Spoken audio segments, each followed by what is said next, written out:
Olá, muito bom dia para você. Hoje é quarta-feira, 7 de janeiro. Me dê licença. Tô chegando com o seu Bahia Meio-Dia. Sempre uma satisfação ter você aí do outro lado. Já agradeço pela preferência. Vamos juntos conferir os principais assuntos de hoje?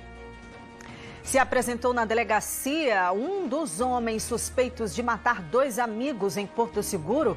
O crime foi em agosto do ano passado. Assunto para Marcelo Jaguarivel. Bom dia, Marcelo. Bom dia, Araceli, para você. Bom dia a todos que nos acompanham aqui no Bahia Meio-Dia.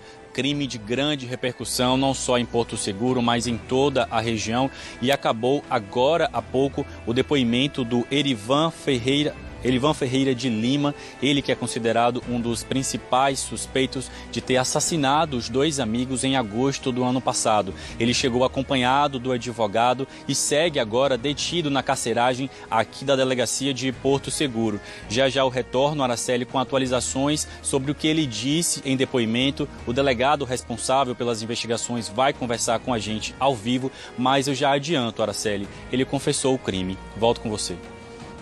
Combinado, Marcelo, até já com mais detalhes desse caso que teve grande repercussão. Até daqui a pouco. A gente fala também do trânsito em Porto Seguro nesse verão. A terra-mãe do Brasil está lotada de turistas. E aí não tem jeito, o cenário por lá é de filas e muito congestionamento nas vias e na travessia da balsa. Tem visitante chateado com tanta espera para chegar nos destinos turísticos como Arraial da Ajuda e Caraíva. Tá complicado aí a balsa, eu tô aproximadamente uns 40 minutos, 1 hora aqui. A gente passou bastante tempo no trânsito. Toda vez a gente que vai, pega trânsito, volta, pega trânsito. Cerca de 250 mil veículos de passeio e também mais de 1.000 ônibus e vans cheguem em Porto Seguro. Caraíva, hoje nós estamos superlotados, não dá para andar mais. Nem a ladeira dá para descer mais. Trancoso, você não consegue nem movimentar. A fiscalização está intensa, nós estamos tentando preservar vidas. Você vê ainda o movimento em Alcobaça nesse verão. Além das praias, o primeiro festival de petiscos está aquecendo ainda mais o turismo por lá. A cidade está cheia, os hotéis estão cheios. Alcobaça é uma cidade muito acolhedora. Eu tô amando a culinária, a gastronomia baiana. Resgatando as memórias afetivas. Que o turista procura aqui pratos diferenciados. Comidas típicas da região, que ajuda a movimentar a cidade cada vez mais. Tomara que seja um sucesso. E ontem teve o lançamento do Carnaval Antecipado de Itabuna. O evento foi no Centro de Cultura, onde foram apresentados todos os detalhes da festa. Serão 4 dias de folia, viu? A programação começa dia 17, com a tradicional lavagem do Beco do Fuxico. De 22 a 25, abertura oficial na Avenida Mário Padre, Aziz Maron, com grandes atrações nacionais, regionais. Entre as atrações confirmadas estão o cantor Léo Santana.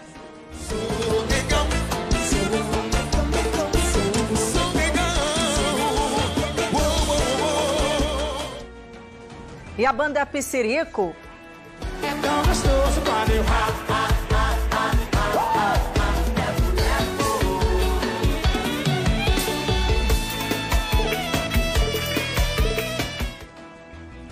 Em Salvador, os preparativos para o carnaval já começou.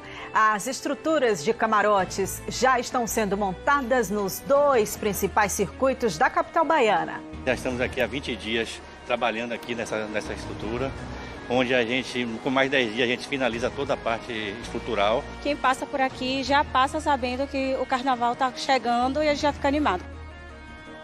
E hoje vamos ter o nosso quadro Gente do Bem no BMD para te inspirar. Vamos te apresentar o Núcleo Cuidar aqui em Itabuna, uma instituição que atende a mais de 250 pacientes, a maioria com síndromes neurológicas. Tudo feito, pessoal, por voluntários. Tem ajudado muito. Ele hoje em dia é calmo. Quando ele está nervoso, está estressado, a primeira coisa que ele quer, pede para poder vir para cá. Há 4 anos, o Núcleo Cuidar passou a funcionar nesta sede própria.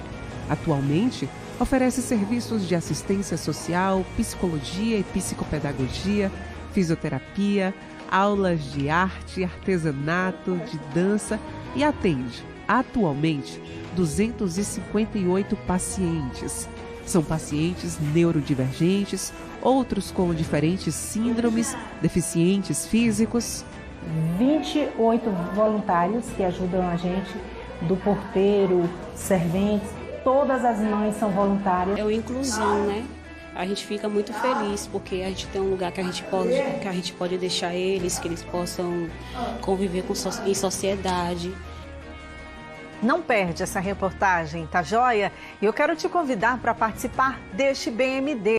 Você faz algum trabalho voluntário? Traz a sua opinião aí também sobre esse trabalho inspirador que é realizado no Núcleo Cuidar. Se você ainda não conhece, cola aqui com a gente para saber os detalhes. Manda também a sua sugestão de reportagem. Fica à vontade, a casa é sempre sua. O número já está na sua tela, não custa nada lembrar. Esse é o nosso caminho de interação. 99981-1374. A partir de agora você acompanha as notícias, as principais notícias da região. Almoce com a gente, fique muito bem informado. O Bahia Meio Dia já está no ar.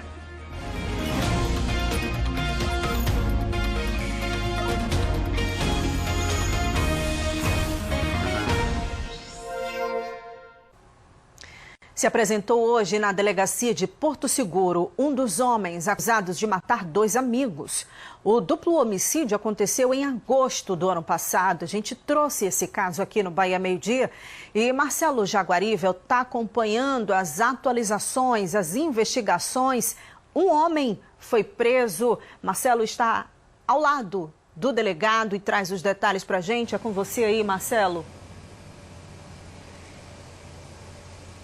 Oi, Araceli. Pois é, eu sigo aqui na delegacia de Porto Seguro, atualizando esse caso que chocou, né, a nossa região, Porto Seguro, também todo o estado. O influenciador digital Erivan Ferreira de Lima, de 29 anos, se apresentou no início da manhã de hoje aqui na presença do advogado. Ele já está na carceragem, né, aqui na delegacia. Foi pouco mais de 3 horas de depoimento. E antes de conversar com o delegado responsável pelas investigações, Dr. Marcos Benevides, que já está aqui do nosso lado, eu queria relembrar, Araceli, esse caso que aconteceu no dia 22 de agosto do ano passado. As vítimas Rafael Santana de Jesus, de 36 anos, e Leandro Neres dos Santos, de 34 anos, eles foram assassinados a golpes de pauladas e também por asfixia. Os corpos deles foram encontrados na região de Ponta Grande, em 2 casas que eram vizinhas, cada um estava em uma casa. A falta deles foi sentida pelos colegas de trabalho na época e foi assim que foram em busca deles e encontraram os corpos nessas casas. E inicialmente as investigações da polícia apontaram que eles teriam marcado o encontro com 2 homens por um aplicativo de relacionamento. Mas hoje a gente já tem aqui atualizações sobre esse caso. O Erivan, que teve o mandado de prisão decretada desde setembro do ano passado, se apresentou hoje com o advogado Dr. Marcos Benevides. Muito boa tarde, bem-vindo ao Bahia Meio Dia. O que foi que ele disse em depoimento? Boa tarde. Erivan, ele se apresentou após 3 meses de negociação com a defesa dele. No depoimento dele, ele alega legítima defesa. Ele alega que foi convidado por um aplicativo de WhatsApp, por uma conversa através de mensagens, troca de mensagens com uma das vítimas, para uma festa ali na região de Ponta Grande. E que durante essa festa, as vítimas misturaram algum medicamento ou algum produto e ele perdeu a consciência. Ele alega também que acordou algumas horas depois, se sentindo que havia sido abusado sexualmente. Ele procurou outro amigo dele que estava em outro chalé e o outro amigo também estava sendo abusado, segundo ele, na versão dele. E após isso, eles começaram uma discussão com um das vítimas dentro de um chalé. Houve ali asfixia, ele confessa que houve asfixia, houve um enforcamento, o mata-leão, e o indivíduo ali desfaleceu. Eles voltaram para o outro chalé, onde encontraram a outra vítima e começaram uma luta corporal. E foram, segundo ele, para se defender, agrediu a outra vítima com pauladas. de forma que essa segunda vítima foi encontrada realmente, né, com lesões oriundas de pauladas, e a primeira vítima foi encontrada sem lesões, mas que o laudo confirmou a morte por asfixia. Então, a versão de que eles teriam marcado esse encontro para o aplicativo de relacionamento foi descartada, já que ele disse que já era amigo de uma das vítimas e já conversavam, já trocavam mensagens e marcaram esse encontro? Sim, segundo ele, eles já se conheciam, não eram amigos, mas já haviam se encontrado outras vezes. A versão de defesa é esta. A gente agora vai aprofundar as investigações para confirmar se houve essa marcação de encontro pelo aplicativo do WhatsApp ou se foi por um site de encontro. O Erivan, ele já tinha alguma passagem pela delegacia? Qual é o histórico do Erivan que se apresentou hoje aqui? O Erivan, ele se coloca como um influencer digital. Nos nossos levantamentos não foi constatado nenhuma passagem pela polícia, não teve nenhuma responsabilização e nenhum processo criminal. Muito obrigado, delegado, pelas informações. Pois é, Araceli, então, o segundo suspeito, ele ainda não foi localizado, o Matheus, deixa eu só confirmar, Matheus Augusto Silva de Oliveira, ele segue foragido após, mesmo com a prisão do Erivan, mas existe já a busca por ele, não é isso? Sim, a gente está em tratativa com a defesa do segundo indivíduo, que está foragido, para que ele se apresente aqui, para que ele responda à justiça. Já tem alguma ideia de onde ele possa estar? Já está em conversas com a defesa? Sim, a gente não tem a localização exata dele, mas estamos tratando com o advogado dele para que apresente ele aqui na delegacia. Ok, delegado, muito obrigado pelas informações. Pois é, Araceli, então a versão apresentada pela defesa do Erivan hoje foi de que ele e o Matheus teriam sido dopados nesse encontro com as vítimas e quando acordaram, alegaram que teriam sido abusados e que aí teria iniciado uma confusão com eles e que por isso teriam cometido esse crime. Na época também foram divulgadas imagens de câmera de segurança que mostravam os dois, tanto o Matheus quanto o Erivan, ao lado do Rafael em uma conveniência que fica na orla norte de Porto Seguro, que também foi como ajudou e auxiliou a polícia a chegar nesses dois suspeitos. Qualquer atualização sobre esse caso, a gente retorna aqui no Bahia Meio Dia. Araceli, volto com você. Combinado, Marcelo, uma versão tanto confusa essa apresentada na delegacia por esse homem acusado do duplo homicídio. Trabalho para a polícia continuar investigando. Tem esse outro homem que está sendo procurado. A gente segue de olho nesse caso, viu, Marcelo? Agradeça por mim ao delegado e bom trabalho aí para você. Olha, o corpo de um homem foi encontrado ontem à noite no Rio de Contas, na região de Piauí. Ele foi localizado por pescadores numa localidade conhecida como Campo do Arara, zona rural do município. Você está acompanhando aí os vídeos? O corpo de bombeiros foi acionado e retirou a vítima da água. O corpo foi encaminhado para o Departamento de Polícia Técnica de Jequié, onde será feita a perícia que vai poder esclarecer a causa da morte. Até o momento, a vítima não foi identificada, viu? A Delegacia Territorial de Piauí investiga o caso.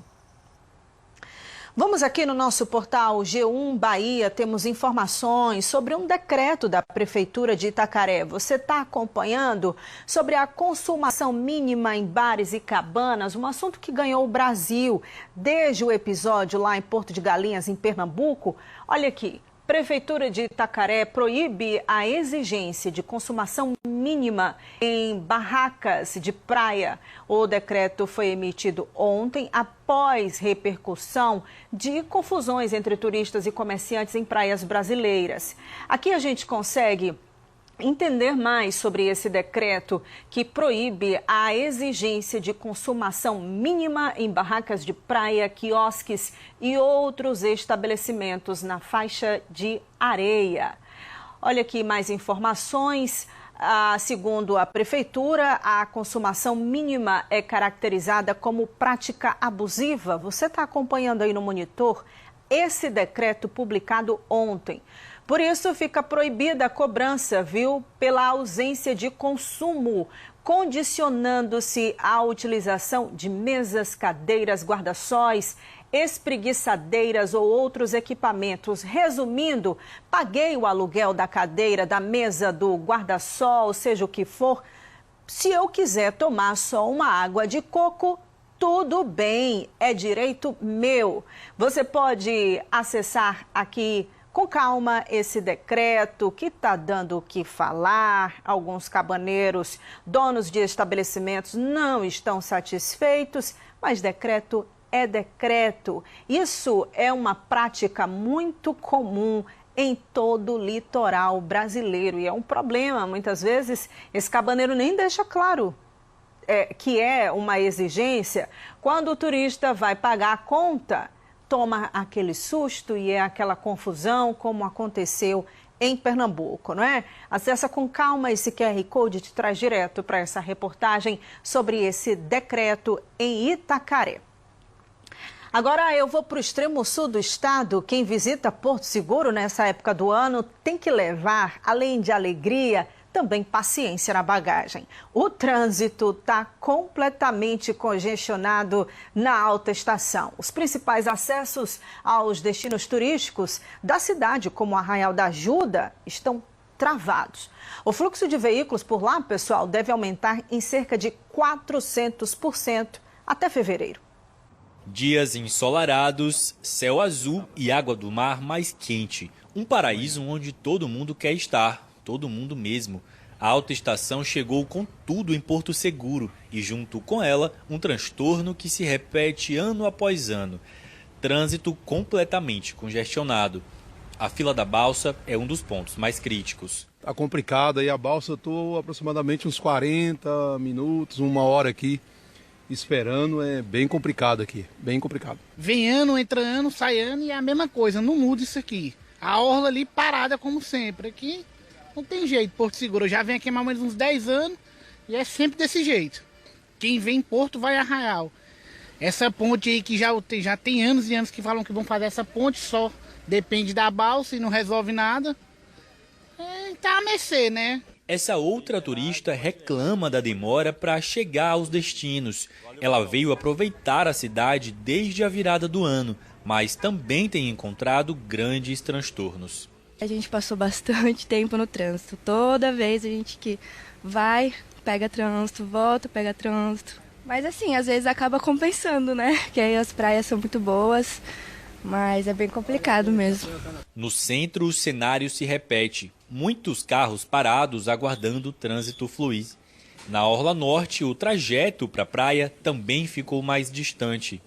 Em Trancoso e Caraíva, vídeos compartilhados em redes sociais mostram que as pequenas vilas estão superlotadas.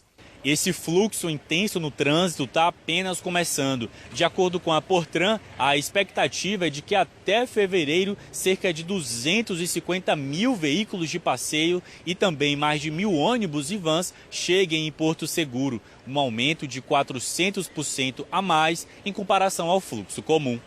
Caraíva, hoje nós estamos superlotados, não dá para andar mais, nem a ladeira dá para descer mais. Trancoso, você não consegue nem movimentar veículos. Arraial da Ajuda, aí já é um trânsito diferenciado, é o trânsito a partir das 18 horas, Arraial da Ajuda é mais à noite. E a Orla, a partir das 7 da manhã até as 9 da manhã, e a partir das 17 horas, é caótico. Nós temos acidente com vítima, são 49, que é o que entra por a Portlan, o sem vítima não entra, que é via online, e com óbito fatais, nós temos 3. Mas eu espero que a gente consiga derrubar essa estatística que vem por segundo, sempre liderando aí por ranking do estado da Bahia por vítimas fatais. Por quê? Porque é uma cidade que recebe mais veículos do que outra cidade qualquer. E não é difícil encontrar turistas se arriscando em manobras perigosas para driblar o trânsito. Hoje a cidade já está começando a ter o vídeo monitoramento. Já estamos começando a notificar por câmera. E para esses engraçadinhos que acham que não está sendo alcançado, está sendo alcançado sim. A fiscalização está intensa, nós estamos tentando preservar vidas. Até o final da alta estação, o jeito vai ser tentar praticar a paciência, como esse turista de Minas. Estão de férias, tá de boa. Então você já está acostumado e como você está de férias não vai se estressar com isso? Vou nada, aqui nós veio só para curtir mesmo. Tem que ter essa disposição, essa paciência, não é? Se vai para um destino como esse, já deve ter isso aí no planejamento, a espera, para não se estressar. Vamos mudar de assunto. Você deve se lembrar do incêndio que ocorreu em Serra Grande, distrito de Uruçuca, na sexta-feira passada. 6 pessoas ficaram gravemente feridas após um vazamento de gás. E essa explosão acendeu um alerta sobre os cuidados que devemos ter com o botijão de gás. Alana Souza está chegando aqui ao vivo, ela está com um bombeiro militar que vai trazer dicas importantes para prevenir acidentes. Oi, Alana, boa tarde para você. Oi, Araceli, boa tarde para você, boa tarde também a todos que estão acompanhando o Bahia Meio Dia, isso mesmo, né? Esse acidente gravíssimo que aconteceu nesse último final de semana, na sexta-feira em Serra Grande, nesse restaurante, que 6 pessoas ficaram gravemente feridas depois que esse botijão, né, o gás escapou e aí houve essa explosão e essas 6 pessoas acabaram ficando feridas, foram transferidas para Salvador, para o Hospital Geral do Estado, por UTI aérea e também helicóptero do Corpo de Bombeiros, né? O Corpo de Bombeiros esteve no local para poder fazer essa ocorrência, vários botijões foram retirados de lá e hoje a gente vai falar um pouquinho sobre esse tipo de acidente. Infelizmente é comum acontecer, a gente está aqui com o Tenente Reubis, que vai passar algumas dicas. Tenente, boa tarde, seja bem-vindo ao nosso Bahia Meio Dia. Esse tipo de acidente com vazamento de gás, infelizmente é algo comum, né, de acontecer nas residências e também nos estabelecimentos comerciais. Boa tarde a todos. Primeiro eu queria agradecer, né, o papel da imprensa de estar aqui mostrando essa informação de forma correta para poder evitar que esses acidentes aconteçam. Então o que é que acontece? Infelizmente é comum acontecer. Aconteceu no restaurante, mas pode acontecer na residência e por algumas coisas que são negligenciadas.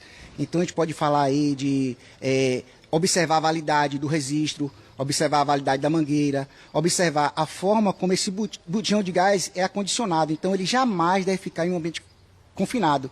Então você tem uma cozinha, o bujão fica exposto, vou fazer aqui uma forma de esconder o bujão, botar debaixo da pia, na porta, fechar aquilo ali. Isso não deve acontecer, porque se vazar o gás, esse gás vai estar confinado, quando tiver uma centelha vai haver uma explosão, que é esse deslocamento de massa de ar de forma abrupta. Eu vou chegar aqui para o lado, gente, porque a gente vai fazer uma simulação aqui, só por questões de segurança. Como é que as pessoas podem identificar, né, que o gás ali está vazando? É mais por a questão do cheiro mesmo? É aquela característica principal do vazamento de gás? Então, o gás, ele não vem com cheiro. O gás, ele quando vai para ser engarrafado, ele é introduzido o cheiro. E esse cheiro é justamente para poder identificar o vazamento de gás. Então, quando há o vazamento de gás, você vai perceber pelo cheiro. O que é que acontece? Muitas vezes as pessoas, elas sentem o cheiro do gás e aí elas vão providenciar, fazer alguma coisa para sanar esse vazamento. Porque se não tiver o cheiro, fica realmente impossível de você identificar, porque é justamente o motivo que o gás é inserido o cheiro. Em casos de vazamento, pode mostrar aqui para a gente, o senhor pode fazer uma demonstração do que deve ser feito? Telespectador que está em casa assistindo, sentiu aquele cheirinho característico de gás, o que a pessoa deve correr e fazer? Então, sentiu o cheiro de vazamento de gás, de imediato você deve deslocar para o bujão e fechar a válvula do registro, que é essa válvula aqui. Fechando a válvula de registro, você vai sanar o gás. O que é que acontece? Em alguns momentos, as pessoas têm a forma de passar a mangueira do bujão por trás do fogão. E aí ela vai aquecendo, vai chegar um momento que essa mangueira ela pode romper, ou pode ter microfissuras que vai vazar gás. E com essa gás vazando, com o fogão aceso, gera a centelha e vai pegar fogo. Quando pegar fogo, o fogo vai estar acima, você vai e fecha o registro. Mas pode acontecer de você fazer com tanta força quebrar o registro.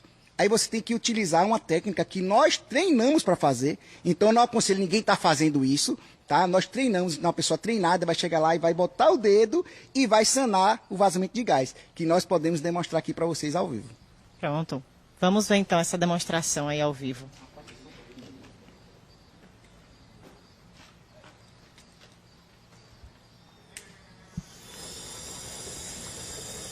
Ele está demonstrando aí, nesse caso, em caso de quebra dessa válvula. Não é isso que às vezes acontece, né, de quebrar? Então, assim, você poderia simplesmente fechar a válvula. Então, mas às vezes acontece da válvula quebrar. Aí você vem, bota o dedo, impede o gás de vazar, e aí você vai pegar esse bujão que vai continuar vazando e vai botar ele em uma área aberta. Na área aberta ele vai vazar o gás vai ser dissipado e não há o risco de ter essa explosão.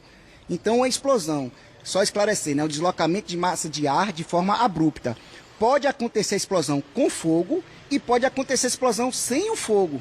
Então você vai ter objetos ou pessoas projetadas. No caso de Uruçuca, teve a explosão com fogo, então além do deslocamento de massa de ar abrupta, também há chamas. Tenente, a gente falou que agora já no caso, né, ali do acontecido, do gás já está vazando. E quais são as orientações para evitar que isso aconteça? E aí a gente entra na questão assim de instalação, manutenção, verificar a validade, porque tudo tem validade, não é isso? Sim, correto. Então assim, uma das formas de você garantir que esse gás não vá escapar é você observar sempre a validade dos produtos. Então o registro tem validade, o vasilhame do gás tem validade, a mangueira tem validade e a forma como ele é acondicionado. Uma observação que a gente gosta de fazer sempre é que quando a pessoa troca o bujão, para saber se está vazando ou não, ele risca um fósforo. Nós não aconselhamos a fazer isso. Então você, quando for verificar se está vazando ou não, você vai pegar a espuma de detergente, vai passar ao redor do registro para saber se está vazando ou não. Se gerar bolha, está vazando. E se verificar esse vazamento e você não conseguir sanar, é obrigação da empresa que te vendeu gás deslocar o local para sanar esse vazamento. Então, pode ligar para o cara que te vendeu gás ou para a empresa que vendeu gás, que ele vai ter a obrigação de mandar uma pessoa lá para repor esse gás e sanar o vazamento. Essa orientação tanto para residências quanto para restaurantes, né? Que a gente sabe ali que o volume, né, de botijão nos locais é muito maior do que nas residências, que geralmente tem 1 ou 2, não é isso? Justamente. Então, assim, temos alguns estabelecimentos e tem até pessoas em casa que têm a mania, vamos dizer, o costume de querer acumular o vasilhame de gás. Não há necessidade, porque assim, se você vai acabar um, você vai trocar por outro. Então assim, quando você acumula, você está dando uma carga de combustível muito alta e você se torna um estabelecimento de risco. E quanto aos restaurantes, tem que ter toda essa certificação de instalação, a forma como foi feito o acondicionamento, as mangueiras, todas certificadas para evitar que isso aconteça. Então, teve o acidente, vamos procurar de imediato apagar o fogo e sanar o vazamento. Porque se você não sanar o vazamento, o gás vai continuar vazando e não vai ter interrupção desse gás. O que nós gostamos também de salientar é que o bombeiro, quando ele vai equipado. A gente está vendo aqui o soldado Alisson, né? Ele vai com a roupa de combate a incêndio, que ela não é uma roupa que não pega fogo, ela protege do calor. Tá? Ela pode até suportar uma chamazinha ou outra, mas ela vai proteger do calor e vai proteger também o corpo do bombeiro. Tem a máscara, tem o EPR, bota o EPR, por favor, que ele vai respirar o ar, ele não vai respirar o ar quente, porque é outra coisa que acontece. Se você estiver num ambiente pegando fogo e você respirar o ar quente, esse ar quente entra nas suas vias aéreas e vai queimar sua via aérea. Então você pode naquele momento nem perceber que você está queimado, você vai para casa, você fica... Com o tempo você pode apresentar uma queimadura das suas vias aéreas, que pode desencadear uma infecção pulmonar e você pode vir até morrer, que foi o que aconteceu em Santa Maria, lá no Rio Grande do Sul. Várias pessoas tiveram depois problemas hospitalares e morreram depois por infecção pulmonar. Tenente, muito obrigada, viu, pelas informações. Gente, está aí as orientações de suma importância passadas aqui pelo Corpo de Bombeiros. Só uma atualização sobre esse caso que aconteceu em Serra Grande, né? Essas 6 pessoas que ficaram gravemente feridas, elas continuam internadas no HGE em Salvador, pelo menos 3 delas ainda em estado gravíssimo. Araceli, essas são as informações, eu volto contigo no estúdio. O Alana, o tenente trouxe uma informação que eu acho que toda dona de casa e dono de casa observam na hora da troca do botijão de gás. O profissional que vai lá fazer a troca coloca o detergente na esponja para ver se realmente está tendo vazamento. Isso é algo que acontece, eu acho que em praticamente todos os lares. Agora, tem gente que na tentativa de economizar deita o botijão de gás. Isso pode ser muito perigoso? Eu gostaria que você perguntasse isso ao tenente. Tenente Araceli tem uma pergunta no estúdio. Ela fala que, às vezes, numa tentativa de economizar, as pessoas acabam deitando ali o botijão de gás. Isso representa algum tipo de risco também? Com certeza, porque assim, ó, todo o material, no caso o vasilhame, ele foi projetado para funcionar desta forma. Então, assim, culturalmente, a gente ouve falar assim, que tem gente que quando acaba o gás, ele bota uma vela embaixo, tipo assim, para aquecer o gás, por graça aí. Tudo isso é desnecessário e não vai acrescentar nada, simplesmente vai só aumentar o risco. Então, o risco de acontecer um acidente. Então, assim, o botijão ele é projetado para trabalhar em pé. Se você deita ele e acontece alguma coisa, ele pode até sair rolando, causar um acidente maior. Então, jamais deve ser feito isso, jamais deve botar um fogo embaixo do bujão para aproveitar o gás, né? Nós tivemos um acidente aqui na Califórnia que o bujão vazou, a pessoa, vai acabar meu gás, aí pegou o bujão, botou para dentro de casa, vazando, aconteceu infelizmente um acidente, teve até uma criança que queimou, ficou gravemente ferida, mas fica a dica. Obrigada, Tenente. Então tá aí, Araceli. Não vale a pena, né? Não vai gerar economia, apenas aumentar o risco de acidente. Com certeza, Alana. Obrigada mais uma vez. Agradeço ao Tenente Reubes, ao soldado que também está aí com vocês, nos ajudando a entender o processo, a evitar esses vazamentos e também a fazer o manuseio do cilindro de gás, da mangueira, tudo certinho com segurança. Bom trabalho aí, Alana.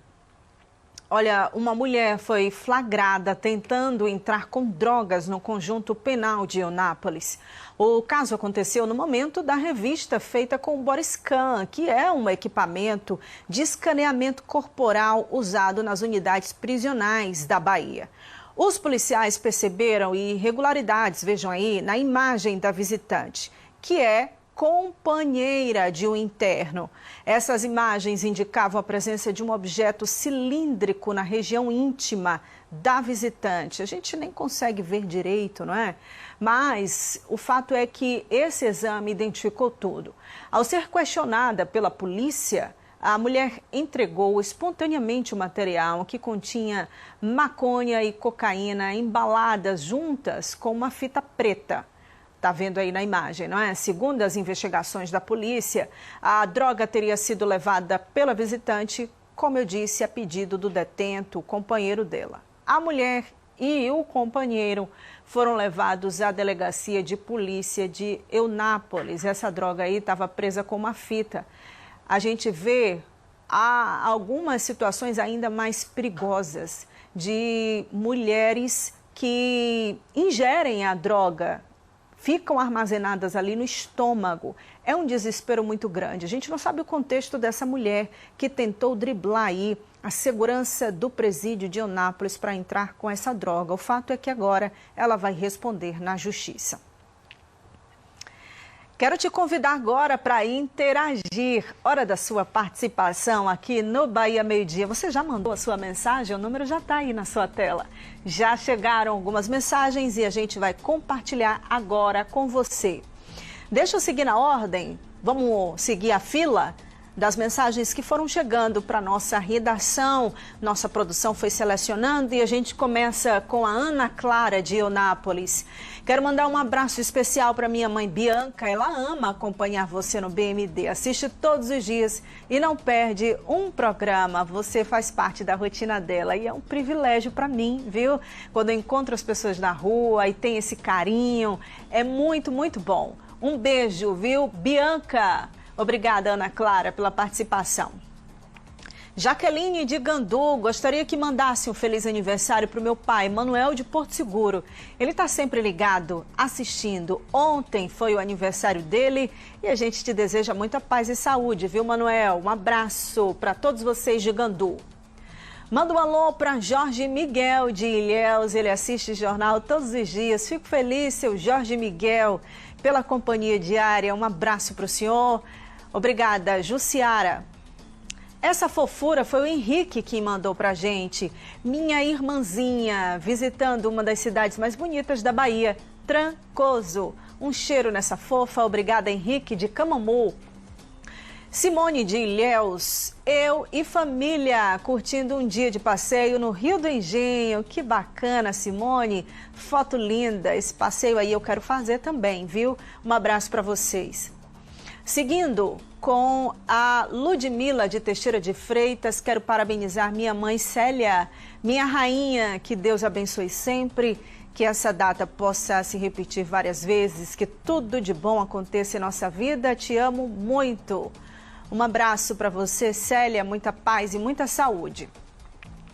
Eu sou Helenise de Itabuna, estou passando as férias na casa da minha sobrinha Mônica em Ilhéus e não perco o Bahia meio-dia. Que coisa boa! Um beijo para você, Helenise, e para Mônica também. Agora, o Miguel de Eunápolis. Meu pai, o Wellington, no seu culto de gratidão, ele venceu o câncer. Muita gratidão a Deus. Que felicidade, hein, Miguel? Ô, Wellington, fico muito feliz com a sua vitória, com a resiliência. Não é brincadeira enfrentar o câncer e quando se encerra um ciclo de tratamento tem que celebrar mesmo. Um abraço para vocês, viu? Obrigada, Miguel. Hoje é o nível do meu pai, Eduardo Marinho. Moramos aqui em Itamaraju. Um abraço para esse flamenguista. Saúde, pai, seu Eduardo. Obrigada, Ellen. Um abraço para todos vocês de Itamaraju. Moab de Ilhéus diz o seguinte: quero mandar um abraço para o meu primo Rony Boiadeiro e sua noiva, que estão curtindo férias em Cannes. Coisa boa. Um abraço para esse casal. Obrigada, Moab. Daqui a pouco a gente compartilha mais mensagens aqui, combinado? Eu vou fazer uma pausa e você ajeita algo rapidinho em casa e volta aqui para o Bahia Meio-Dia, combinado? Depois do intervalo, a gente fala sobre o turismo em Alcobaça neste verão. Além das praias, o primeiro Festival de Petiscos tem movimentado a cidade e atraído muitos visitantes. É um instante só, 12 horas e 24 minutos. O BMD volta já já.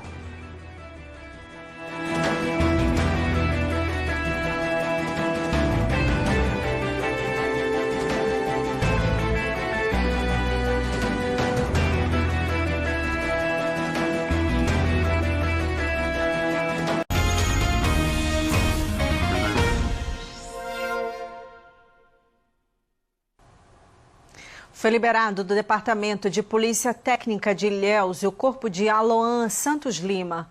O jovem de 26 anos morreu ontem após ser soterrado enquanto trabalhava na zona rural de Gongogi.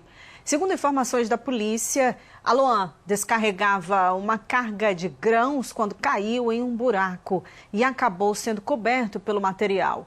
Ele chegou a ser socorrido e levado para uma unidade de saúde em Poço Central, distrito de Aurelino Leal, mas infelizmente não resistiu.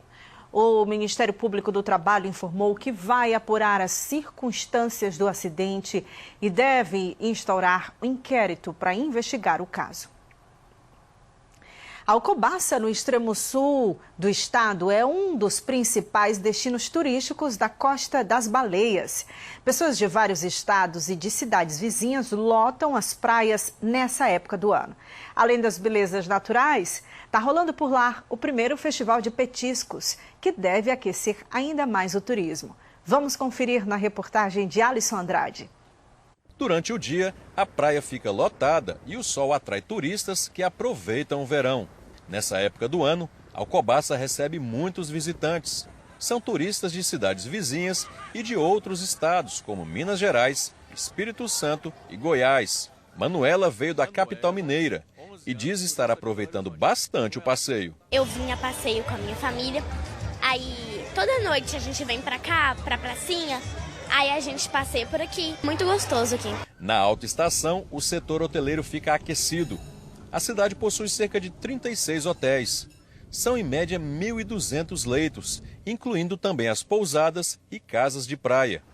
Nesse primeiro fim de semana do ano, a maioria registrou ocupação máxima. A cidade está cheia, os hotéis estão cheios. Alcobaça é uma cidade muito acolhedora. E a nossa recepção aqui é calorosa. Não vou ter gicana de verão, não vou ter a descida do Rio Itaém, que é algo novo em Alcobaça, onde vamos ter mais de 300 pessoas envolvidas com jet skis, lanchas, barcos, canoagem. Nós temos uma programação recheada do esporte para o turista, para o alcobacense, para o visitante vir aqui prestigiar e participar também. Durante o dia, o turista curte as belezas naturais. À noite, os bares e restaurantes oferecem delícias da gastronomia regional. Vim com a minha família, nós viemos de Belo Horizonte e eu tô amando a culinária, né, a gastronomia baiana. Culinária que é muito boa mesmo. A gente fica pensando o que a gente vai comer hoje à noite. O que a gente vai comer? Qual vai ser o cardápio de hoje? E por falar em comida, Alcobaça iniciou o primeiro festival gastronômico de petiscos do município. O primeiro festival gastronômico de petiscos de Alcobaça veio para valorizar a culinária local, fortalecendo o comércio e atraindo mais turistas para a cidade. Resgatando as memórias afetivas, que o turista procura aqui pratos diferenciados e eles vão estar mostrando tudo de melhor que a Alcobaça tem. Dentro desses pratos nós vamos ter os camarões, lagosta, polvo, a carne de sol, a mandioca, que é um produto extremamente local, e uma variedade muito grande de outros pratos. Abre novas portas, novos caminhos para o pessoal conhecer a cidade, né? Então serão vários pratos diferentes, aqui na pizzaria vai ter pratos, outros vizinhos também irão ter pratos de comidas típicas da região, né, que ajuda a movimentar a cidade cada vez mais. Tomara que seja um sucesso. A expectativa é que até o final do carnaval, mais turistas visitem a cidade e aproveitem o melhor da estação. Eu venho aqui todo ano, não perco um Réveillon, essa galera aqui muito divertido e a gastronomia muito boa também. É ficar na beira da praia, tomar água de coco, comer porção, é tudo muito bacana aqui. Legal, né? O Festival de Petiscos de Alcobaça, pessoal, segue até o dia 31 deste mês. Se você for dar um pulinho lá no extremo sul do estado, vale a pena conferir as delícias aí desse festival. Chegou a hora do nosso quadro Gente do Bem no BMD, para te inspirar e fazer acreditar cada vez mais que é possível ser uma pessoa do bem, fazer o bem, colher o bem. Ainda que nos dias de hoje tudo pareça tão difícil, não é? Vamos te apresentar hoje o Núcleo Cuidar aqui de Itabuna, uma instituição que atende mais de 250 pacientes, a maioria com síndromes neurológicas e sobrevive de doações. Tudo é sem custo para as famílias. Todo o trabalho é desenvolvido por voluntários que se desdobram para oferecer muito mais do que tempo. Veja na reportagem de Franciele Caetano e Luciano Bastos.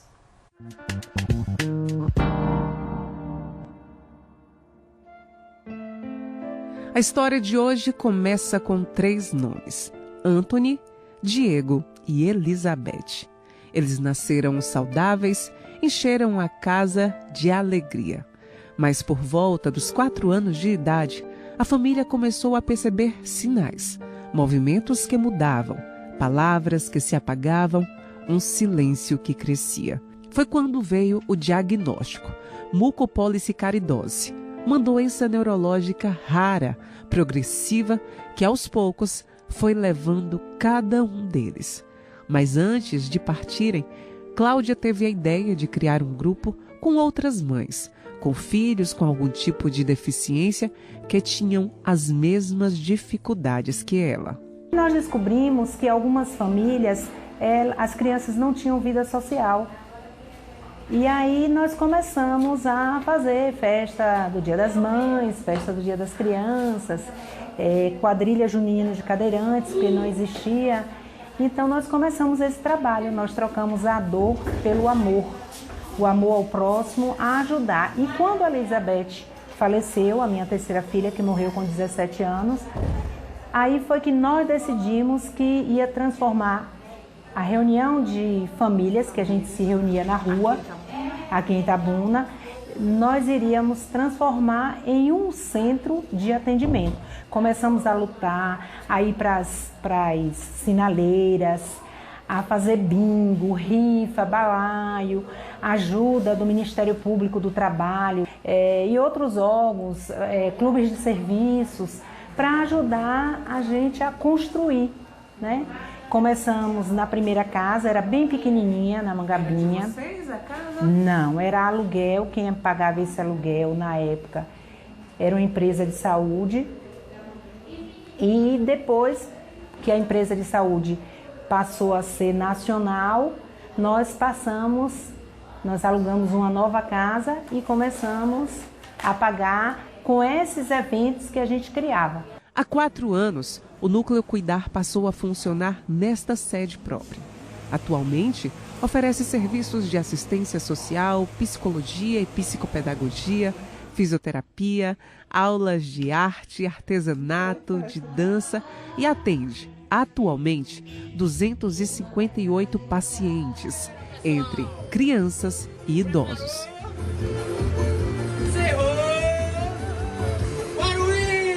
São pacientes neurodivergentes, outros com diferentes síndromes, deficientes físicos.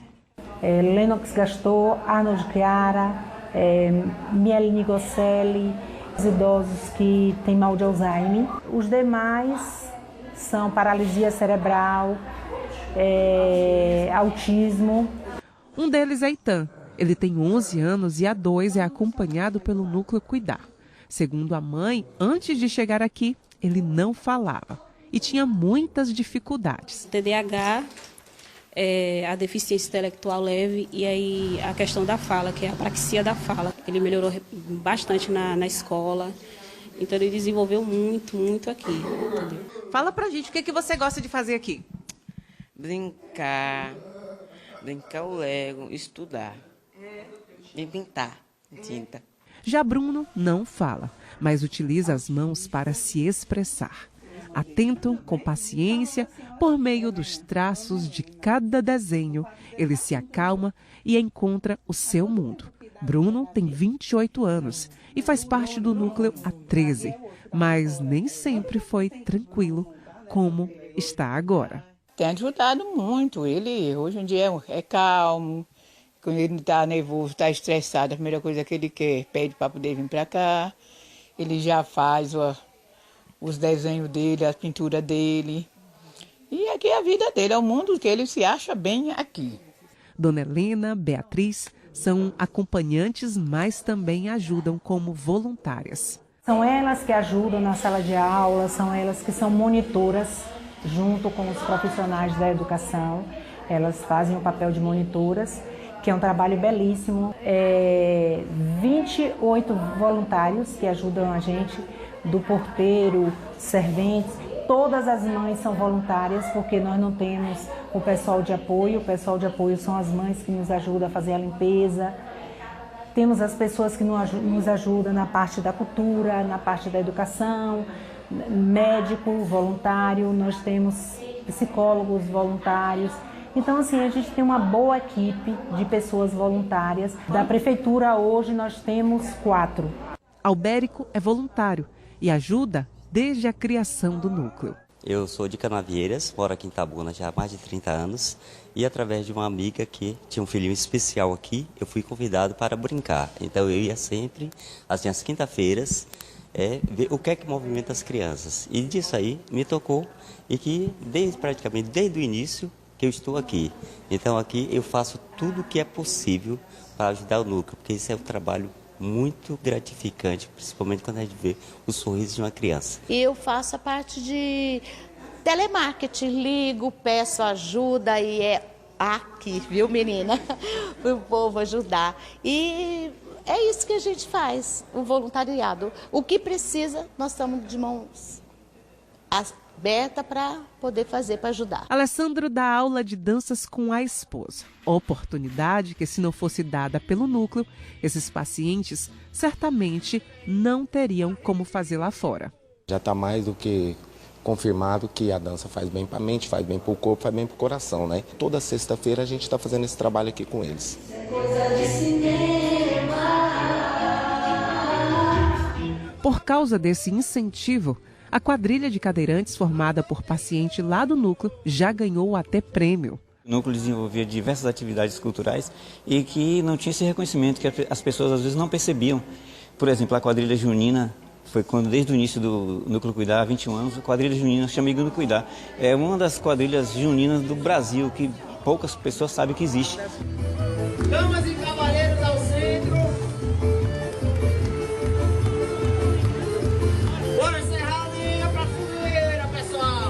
Mas como toda instituição que ajuda, acolhe, sem ter uma renda própria, o Núcleo Cuidar também passa por dificuldades.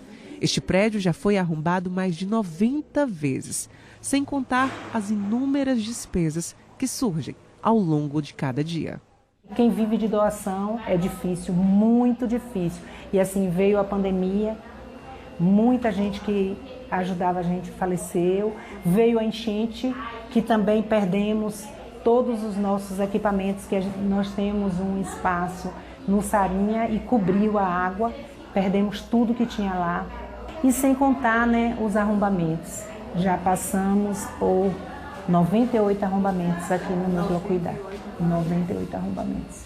O que nos deu agora nessa sede foi a gente botar essas concretinas, botar alarme, botar segurança, foi o que veio melhorar para a gente. Um trabalho que ela só conseguiu levar à frente com o apoio do marido Odorico. Meu pai teve mal de Alzheimer, ficou também cadeirante. Minha mãe deu AVC, ficou também cadeirante e ele foi a peça fundamental para nos dar força, que além do trabalho aqui, nós ainda tínhamos os nossos, né? O Núcleo Cuidado, desde o início, né, é uma continuação da missão dos nossos filhos, né? A gente viu em nossos filhos a alegria de viver, a alegria que eles tinham de estar presente, né? E aí a gente resolveu dar oportunidade a essas mães e a essas crianças que não tiveram. Para continuar atendendo com acolhimento e inclusão, o núcleo precisa de doadores.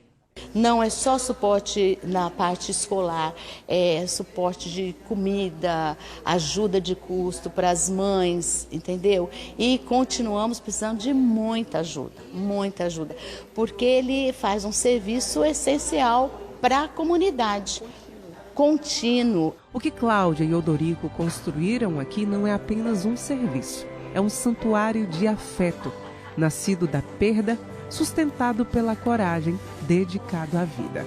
É uma inclusão, né? A gente fica muito feliz porque a gente tem um lugar que a gente pode deixar eles, que eles possam conviver em sociedade. E é muito bom.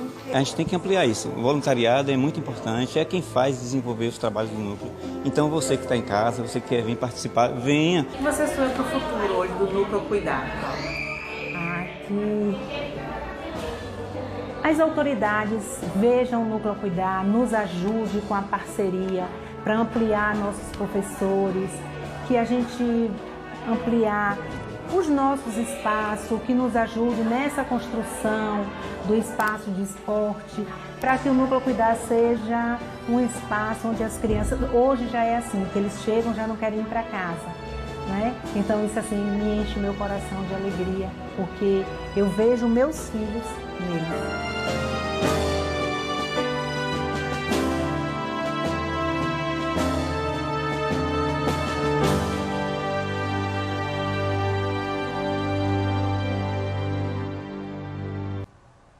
Que trabalho importante e inspirador, não é, pessoal? Um abraço para a Cláudia, que começou tudo isso, para os voluntários que fazem tudo com muito amor e dedicação e para as famílias dessas crianças, adolescentes, adultos, enfim, um gesto que nos inspira muito aqui no Bahia Meio Dia. Vamos fazer mais outra pausa. Depois do intervalo, a gente fala do lançamento do Carnaval Antecipado de Itabuna. O evento aconteceu no Centro de Cultura Adonias Filho, onde foram divulgados todos os detalhes da programação. Entre as atrações já confirmadas está a banda Pissirico. O BMD volta já. É tão gostoso quando eu rap.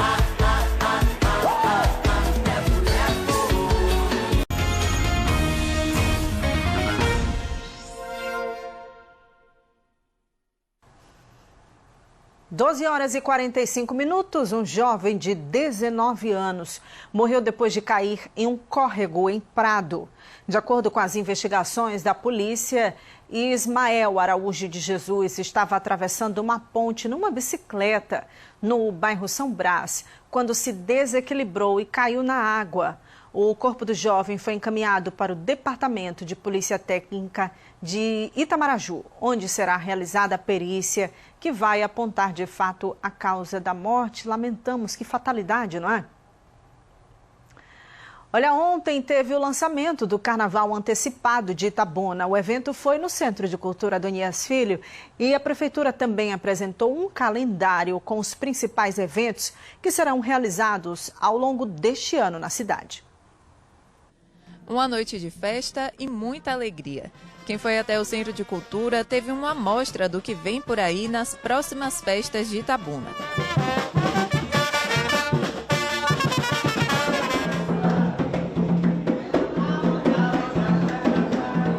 Durante o evento, foi anunciado o calendário de eventos da cidade, que começa com a tradicional lavagem do Beco do Fuxico, abrindo as comemorações do Carnaval Antecipado de Itabuna.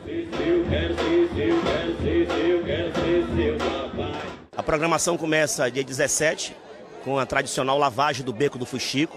De 22 a 25, abertura oficial na Avenida Mário Padre, Aziz Maron, com um circuito de 2 trios.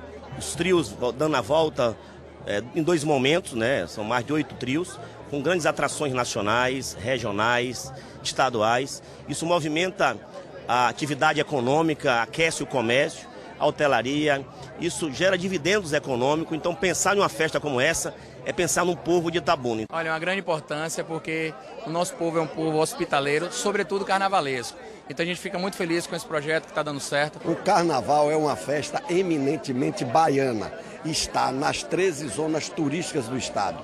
E aqui em Itabuna, nós sempre tivemos o maior carnaval antecipado do Brasil. Nós retomamos essa festa com a mesma pujança de antes. O Carnaval Antecipado de Itabuna sempre foi uma tradição na cidade, mas desde 2020 ele não era realizado.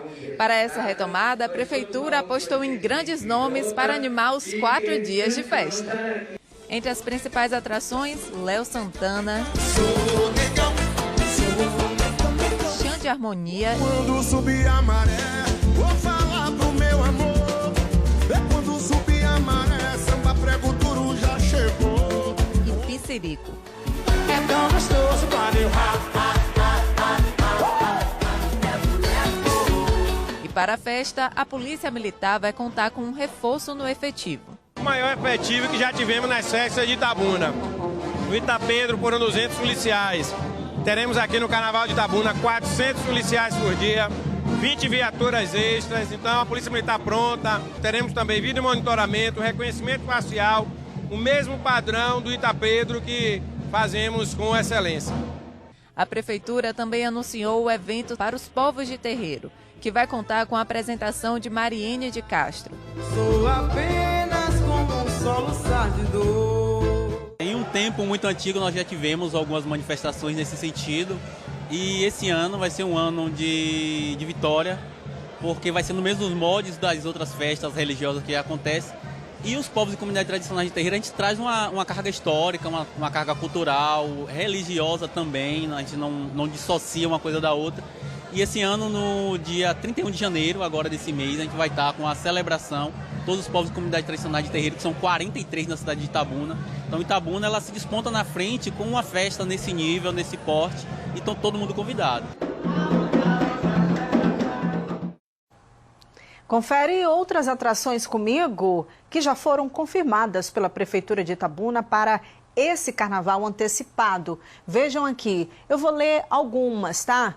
Bel Marques, Duval Leles, Cláudia Leite, Léo Santana, trouxemos na reportagem, assim como Léo Santana.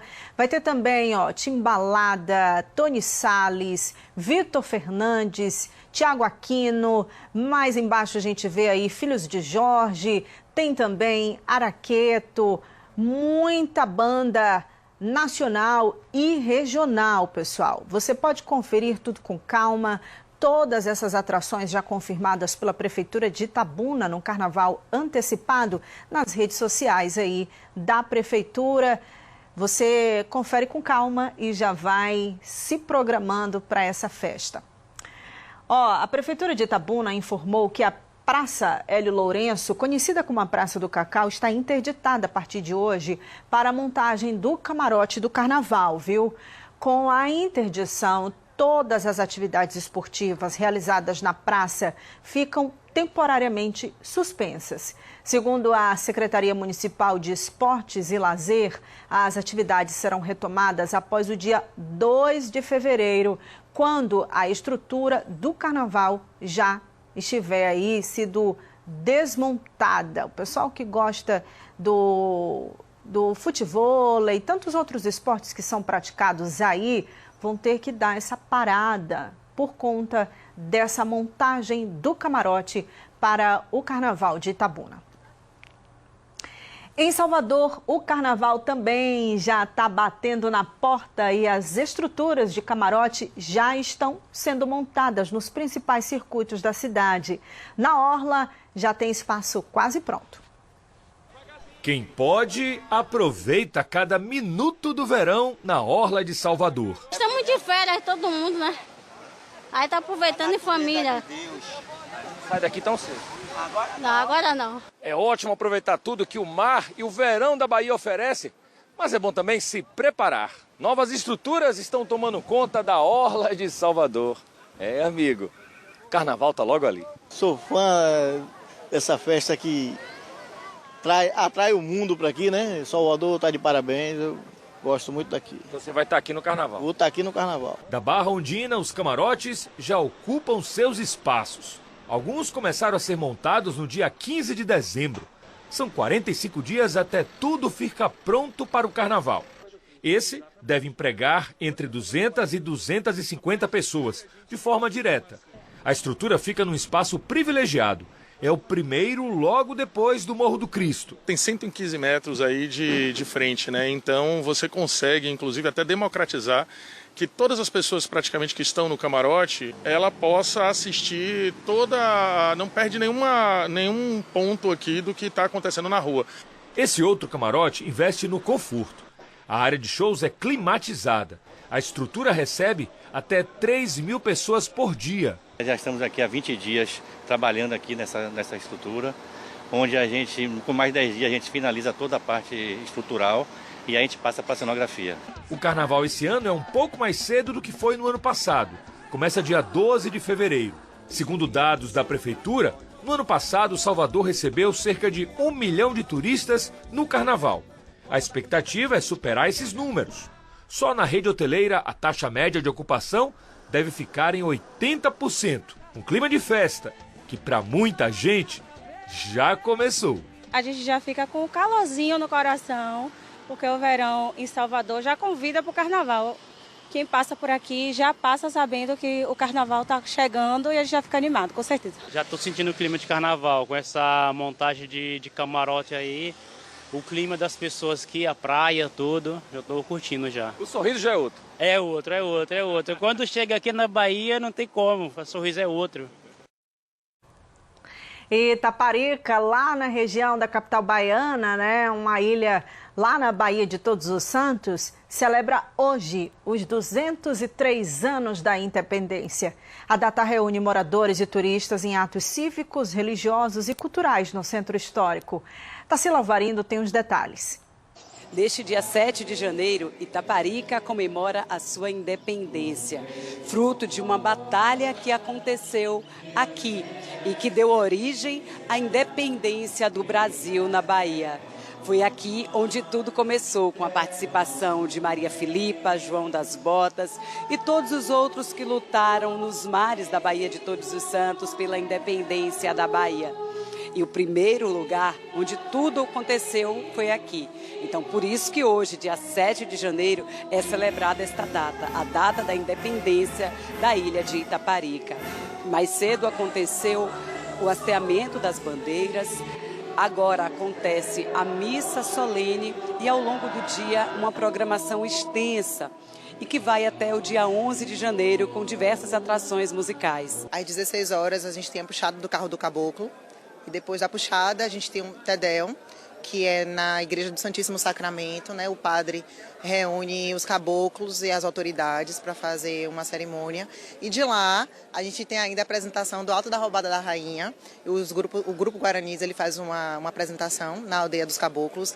É belíssimo, inclusive.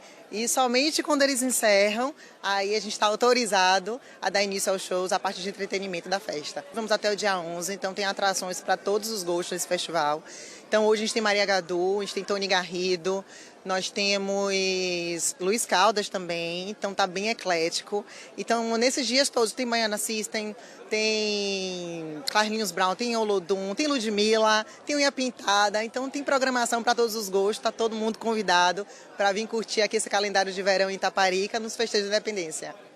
O convite está feito, não é? Quem pode dar uma esticada por lá, na capital baiana, tem o convite aí de curtir a festa na ilha de Itaparica. Vem cá, você já desmontou sua árvore de Natal? A nossa foi desmontada ontem. Vocês estão vendo aí nosso estúdio já vazio? Já estamos com saudade da nossa árvore. Esse processo acontece tradicionalmente no dia 6 de janeiro, dedicado ao Dia de Reis no calendário cristão. É quando se comemora a chegada dos Reis Magos para adorar Jesus. A partir desse episódio, né, segundo a tradição, considera-se concluído o ciclo natalino. Em muitos lares, a terça-feira foi dia de guardar os enfeites e se desapegar do clima de Natal. Montar é aquele processo gostoso. Desmontar é outra história, não é, pessoal? Colocar tudo certinho aí, embalagens e caixas, para reaproveitar muita coisa para o próximo Natal. A nossa árvore, você acompanhou aqui, foi símbolo da nossa campanha Natal do Bem e muita gente contribuiu. Mais de 3.300 brinquedos foram arrecadados, beneficiando 19 instituições, tanto aqui em Itabuna, em Ilhéus, Eunápolis e Teixeira de Freitas. Agora é aguardar o próximo Natal. Vamos ler um bocadinho de mensagens antes de dar tchau, antes de encerrar esse nosso BMD? Aqui é a mensagem da Eva, de Aurelino Leal. Estamos te assistindo no assentamento Cascata. Um beijo para você, beijo família, um cheiro nesses fofos aí. Oi, Araceli, sou Michele de Itajuípe, estou sempre ligadinha no Bahia Meio Dia. Uma maravilha lhe assistir, uma profissional excelente, ótimo dia. Obrigada, Michele, pela generosidade. Um beijo grande para você e todos aí de Itajuípe. Nilo de Teixeira de Freitas, parabéns para o meu sobrinho Lázaro. Está completando mais um ano de vida. Tio te ama. Tio, te amo muito, meu amor. Que Deus derrame muitas bênçãos na sua vida. Felicidades, Lázaro. Um beijo especial para você. Sábado estarei fazendo 6 anos de casada ao lado desse homem maravilhoso. Amamos acompanhar o Bahia Meio Dia. Um beijo, lindona. Desejo muito amor, muita comunhão, união para vocês, viu? Sancleia e o maridão. Seguindo com o Reinaldo de Ilhéus. Eu sou o Reinaldo Arcanjo, sou cadeirante, moro em Ilhéus, fiz aniversário ontem. Não perco o Bahia Meio Dia. Forte abraço, muita saúde e paz para você, Reinaldo. Obrigada pela sua participação. Sou Noeli de Ibirapuã. Veja a minha foto do meu casamento de 1 ano de casada oficialmente. Olha, um casal completando 6 anos e a Noeli com o maridão aí, 1 aninho de união. Vida longa para vocês e um abraço. Damares de Itapitanga. Sou Damares, esse é o meu irmão Natan. Está fazendo aniversário, quero desejar um feliz aniversário para ele. Teve bolinho, um café da manhã. Um abraço, Natan, saúde e paz para você. Essa é a minha família, minhas filhas Madeleine e Victória e meu esposo Moacir. Assistimos o Bahia Meio Dia, beijo, que Deus te abençoe. Somos do povoado de Cantagalo, em Alcobaça. Mostramos o movimento por aí, hein, família? Eu espero que vocês estejam bem. Família linda, Lucineide, obrigada pela participação. Agora aqui, a Ana de Teixeira de Freitas, ligadinha nas notícias. Obrigada, querida, pelo carinho, pela audiência. Um beijo grande, Ana. Sou Ariana Eloá, de São João do Panelinha, Camacã. Estou em Porto Seguro, na casa de minha avó, passando as férias. E você é muito linda, Ariana Eloá. Obrigada pela foto aqui. Aproveita bem a casa de vovó, que é bom demais. Outra fofura. Meu filho Luiz Felipe está fazendo 8 meses. Que vontade de apertar essas dobrinhas, viu, Luana? Um beijo nesse lindão. Tudo bem? Tudo ótimo. Maria Lírio de Caravelas. Manda um abraço para minha irmã Valda, que veio me visitar hoje. Um beijo, dona Valda. Aproveita muito aí a companhia da irmã. Obrigada, querida, pela participação. Acabou, minha gente. Vamos tentar deixar essas aqui para amanhã. Você não fica chateado comigo, não. É que Paulinho já mandou eu encerrar. Um beijo. Até amanhã, se Deus permitir. Tchau, tchau.